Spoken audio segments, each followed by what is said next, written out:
রাজ্যের মন্ত্রী দিলীপ ঘোষ ঠিক কি হুঁশিয়ারি দিলেন? তিনি বলছেন যে বারুইপুরের মতন এনকাউন্টার খড়গপুরেও হতে পারে। গুন্ডাগিরি দেখলেই পুলিশ ট্রিগার টিপবে। মাফিয়া মাদকাসক্তদের কড়া বার্তা রাজ্যের পঞ্চায়েত মন্ত্রী দিলীপ ঘোষের। অন্যদিকে পাল্টা কটাক্ষ করছে বিরোধীরা। পুলিশের এনকাউন্টারে মৃত্যু হয়েছিল বারুইপুরে নাবালিকাকে খুন ও ধর্ষণে অন্যতম অভিযুক্ত প্রভাস মণ্ডলের। মাস দেড়েক আগের সেই ঘটনা মনে করিয়ে ফের এনকাউন্টারের নিদার দিলেন বিজেপির দাবাং নেতা দিলীপ ঘোষ।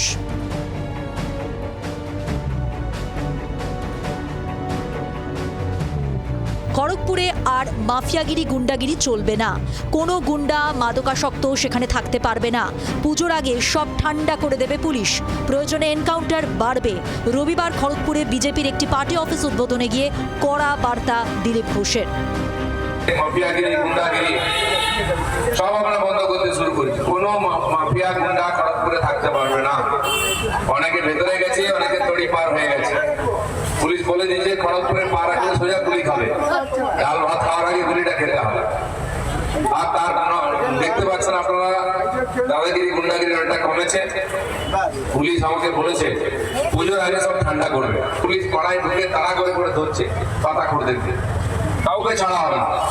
আর যদি দরকার হয় এনকাউন্টার হবে, গাড়ি করে যেমন হয়েছে ভারতীয়। তৃণমূল জমানায় পুলিশের সঙ্গে শাসক নেতাদের যোগসাজশের অভিযোগ করে দিলীপের বার্তা, এখন পুলিশকে হাত খুলে কাজ করার স্বাধীনতা দেওয়া হয়েছে। খড়গপুরে আশপাশের থেকে এসে, অন্য রাজ্যের থেকে এসে ডাকাত গুন্ডা বদমাশদের লাফিয়ে বেরিয়েছে। পুলিশ সব জানার পরেও কিছু করেনি। এবার কিন্তু পুলিশ তার কাজ শুরু করেছে। অনেকে হয়তো কমপ্লেন করছে পুলিশ বাড়াবাড়ি করছে। পুলিশ একটু বাড়াবাড়ি করুক। গুন্ডা মাফিয়াদের বাড়াবাড়ি চেয়ে পুলিশের বাড়াবাড়ি একটু ভালো, তাহলে বাকি শান্ত থাকে। পুলিশকে পুলিশ হিসাবে কেউ দেখে নেয়, ভাই পার্টি ক্যাডার ছিল ওরা, নাহলে গুন্ডাদের ভাই ছিল। পুলিশ মন্ত্রীকে দিলীপের মন্তব্যে পাল্টা প্রশ্ন বিরোধীদের। ফলে দিলীপ ঘোষ ওগুলো মিডিয়ার সামনে বললেও শুভেন্দু সাম্রাজ্যে ঢোকার ক্ষমতা দিলীপ ঘোষের নেই। ফালতু বাজার গরম করছেন। শুভেন্দু আপনাকে ত্রিসীমানায় পুলিশের ওখানে ঢুকতে দেবে না। এখন প্রশ্ন হচ্ছে পুলিশ মন্ত্রীটা কে? পুলিশ মন্ত্রী মুখ্যমন্ত্রী, এটা তাই জানি। পঞ্চায়েত মন্ত্রীও কি পুলিশ মন্ত্রী? সেও কি বলতে পারে ট্রিগার দেওয়ার কথা? এই বাংলায় হচ্ছেটা কি? এগুলো সবাই ট্রিগার ফ্রি হওয়ার চেষ্টা করছে। কালীঘাট তৃণমূল প্রথম থেকে ঋত শিবিরকে শাসক দলের বি টিম বলে কটাক্ষ করে আসছে। ঘটনাচক্রে ঋতব্রতই আবার দিলীপের মন্তব্যে যোগী রাজ্যের ছায়া দেখছেন।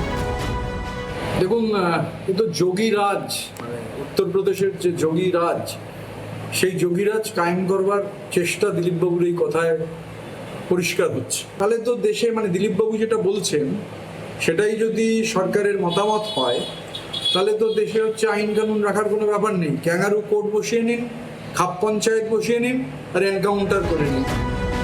দুদিন আগেই যাদবপুরে গন্ডগোলের ঘটনায় সুর চড়িয়েছিলেন দিলীপ ঘোষ। বলেছিলেন ক্যাম্পাসে আবার দেশবিরোধী গতিবিধি বা স্লোগান উঠলে সার্জিক্যাল স্ট্রাইক হবে। এই নিয়ে অনেকে রে রে করে উঠলেও আইন শৃঙ্খলা নিয়ন্ত্রণে তিনি যে নিজের স্ট্যান্ড থেকে সরবেন না, তা আবার স্পষ্ট করে দিলেন খড়গপুর সদরের বিধায়ক। ব্যুরো রিপোর্ট, জি24 ঘন্টা।